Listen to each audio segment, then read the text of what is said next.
Welcome back. As always, I hope you had a great day. Today, the market started in the red, but ultimately ended in the green. The S&P 500 ended up a positive 0.38%, while the Dow ended up 0.36%. And finally, the Nasdaq ended up 0.66%, amid increasing hope of a successful reopening of the economy. Quote, equity markets continue to display remarkable resilience in the face of a constant barrage of troubling developments, with investors continuing to focus on the positive signs of reopening, said Mark Hackett, Chief of Investment Research at Nationwide. He added, however, valuations are at their highest levels in nearly 2 decades, suggesting that markets are due for a breather following an unprecedented rally. Nothing has happened since the market closed on Friday has been market positive, said Art Hogan, Chief Market Strategist at National Securities. He added, when you think clearly, we're beginning to take the US-China tension seriously, and you add on that the massive amount of disruption going on in almost every major city in the country right now, none of that could be seen as a market positive. At the levels we're at, I wouldn't be surprised to see that the market will take a pause and a break.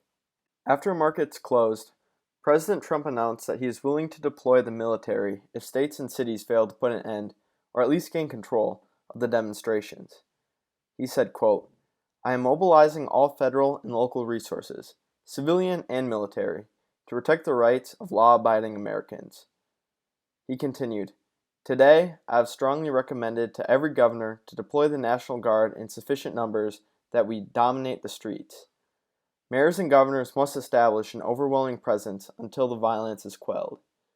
If a city or state refuses to take the actions necessary to defend the life and property of their residents, then I will deploy the United States military and quickly solve the problem for them.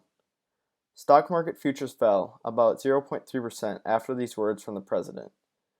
The stock market has largely ignored the unrest until now, but that could change if investors believe that the protests would continue through the summer, disrupting states' plans to reopen and hurting consumer confidence.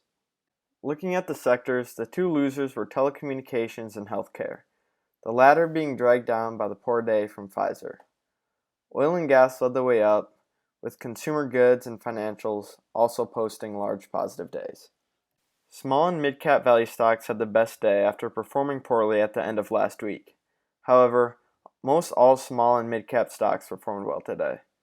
Large cap value was the only basket that had a negative day as a whole. Familiar name on the show, Coty Incorporated, a beauty brand, led the way upwards in the S&P 500 today, surging more than 20% after being a leader downwards last Friday.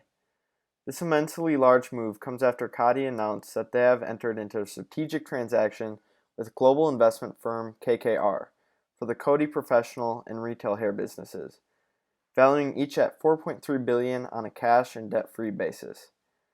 KKR will own 60% of the hair businesses, and Coty will own the remaining 40%.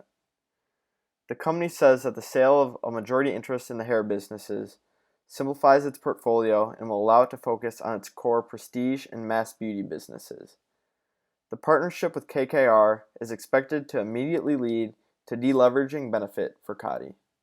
Another familiar name and popular clothing retailer, The Gap, also led the way upwards, gaining 11.12% in regular hours after JP Morgan upgraded the stock from underweight to neutral. JP Morgan believes that Old Navy stands well positioned to benefit from disproportionate growth of value retail as a recession-resistant concept, and sees Athleta at the sweet spot of health/wellness and casual. They also see the COVID crisis providing Gap management a potential catalyst to consider accelerated Gap and Banana concept brick-and-mortar closures. The largest loser was pharmaceutical company Pfizer, which fell 7.15% today during regular hours trading.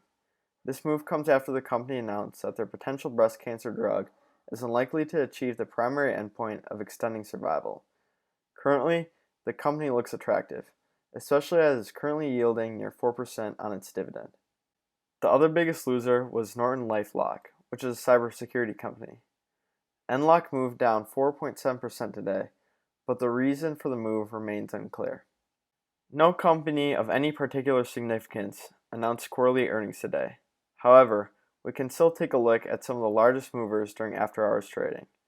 First, we take a look at MoneyGram International, which is an American money transfer company.